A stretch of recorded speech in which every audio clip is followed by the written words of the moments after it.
आइए नजर डालते हैं आज की खास खबरों में।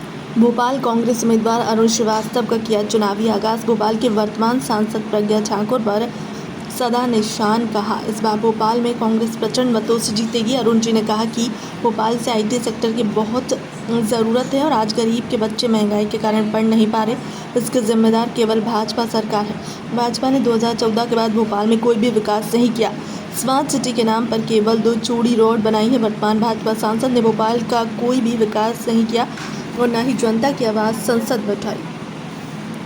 वैसे भोपाल से चुनाव लड़ रहे, क्या कुछ प्राथमिकता निर्धारित है भोपाल के लिए, भोपाल के विकास के लिए? भोपाल की जो प्राथमिकता है, यहाँ के विकास की प्राथमिकता जो केंद्र पर आधारित है, उसकी प्राथमिकता भी हमारी बहुत ज़्यादा है।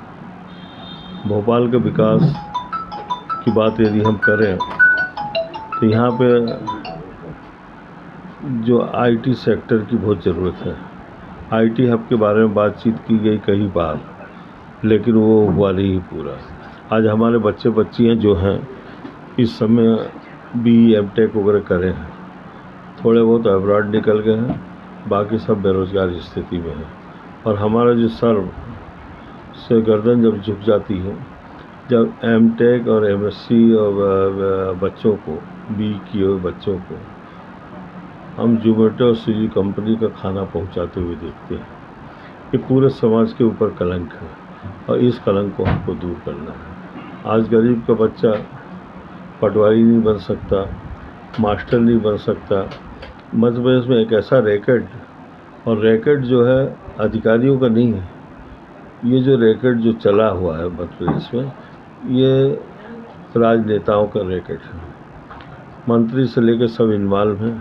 तो हमारा जो बच्चा, जो हमारे यहाँ का बच्चा, जो नौजवान बच्चा जो पढ़ के निकलता है, सबसे पहले वो उदासीन हो जाता है कि हमको कुछ मिलना नहीं। एक कदम आगे हम चलेंगे तो पैसों की भी आवश्यकता है, और पैसों की आवश्यकता इस बात की रहती है कि पैसों के बिना नौकरी नहीं मिलेगी, पैसों के बिना नौकरी मिल भी जाए तो पोस्टिंग नहीं मिलेगी।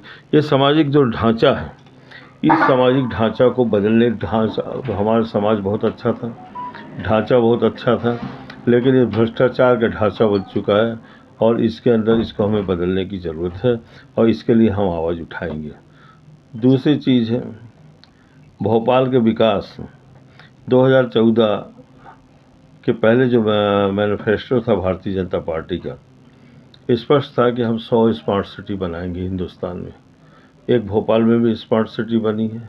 आप जाके देखो, 5 साल के में स्मार्ट सिटी बननी थी और आज 10 साल हो गया है और हज़ारों करोड़ रुपए निकाल लिए गए।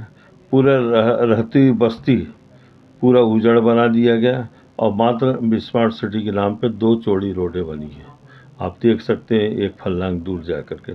यह अव्यवस्थित डेवलपमेंट, अव्यवस्थित सोच, और जब स्मार्ट सिटी बनाना ही था तो वहाँ पर 2-2 पीढ़ियों से जो नौकरी कर रहे थे, जब मध्य प्रदेश बना था उस समय शासकीय सेवा में आए थे, उन लोगों के लिए एक MOU का प्लान बना देना था, एक तरफ उनको भी रखना था और उनसे भी कम सस्ते मूल्य पे उनको भी मकान देना था।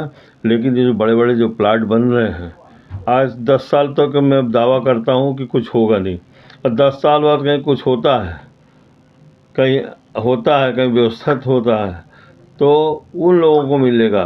भारतीय जनता पार्टी यदि रही तो 2 लोग हैं, उनके दोस्तों को बड़े बड़े प्लाट मिल जाएंगे।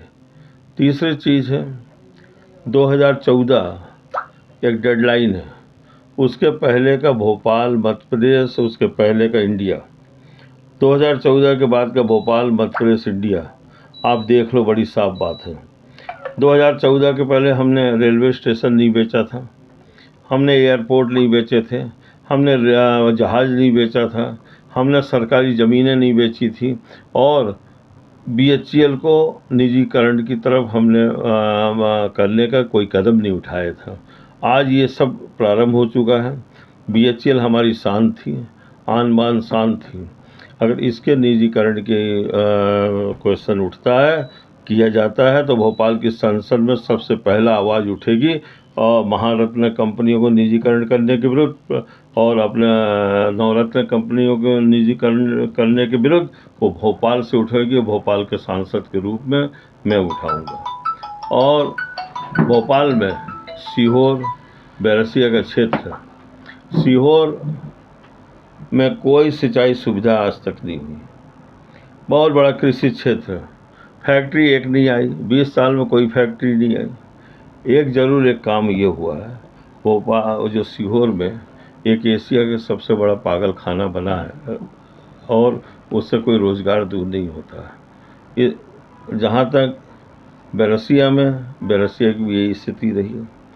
मेरा ये कहना है कि लोग जनतंत्र में एक व्यवस्था में सांसद बनाते हैं। 5 साल में आपने सांसद भोपाल का देखा क्या? भारतीय जनता पार्टी के अगर लिहाज करती तो बोलती सांसद महोदय जाओ जनता के बीच में। हमने 5 साल में एक ही काम देखा है बस, और एक पहला काम और अंतिम काम के रूप में देखा है। हमारी बहन प्रज्ञा भारती सीहोर के एक बेचारे विधायक के दारू की दुकान का ताला तोड़ते हुए हमने देखा है। ये उनका पहला और अंतिम काम रहा है। तो ऐसा सांसद भी न बने और उस कदम पे जनता ना जाए कि ऐसा सांसद चुने जो उनके बीच में कभी नहीं आया। तो इस भोपाल की सबसे बड़ी समस्या जो है, भयग्रस्त करके वोट लेना। भयग्रस्त 750 कॉलोनियाँ जो बनी हुई भोपाल के अगल बगल में, जिसको ये अवैध कॉलोनी बोलते हैं। भाई अवैध थी तो 20 साल पहले से प्रॉपर्टी टैक्स क्यों ले रहे हो? बिजली का कनेक्शन आपने दिया, नल का कनेक्शन आपने दिया, आज बताते हो ये भाई अवैध कॉलोनी है। अगर भोपाल की कॉलोनियों को आदरणीय मोहन यादव जी, हमारे विजयवर्गीय जी और भोपाल कलेक्टर तो तोड़ने का भी बोल रहे हैं। अगर ये कार्रवाई कुछ करते हैं तो पहली कार्रवाई भोपाल में हजारों लोग जाके उज्जैन में धरना देंगे। वहाँ किसने कॉलोनियाँ बनवाई है, आप और हमें बोलने की ज़रूरत नहीं है।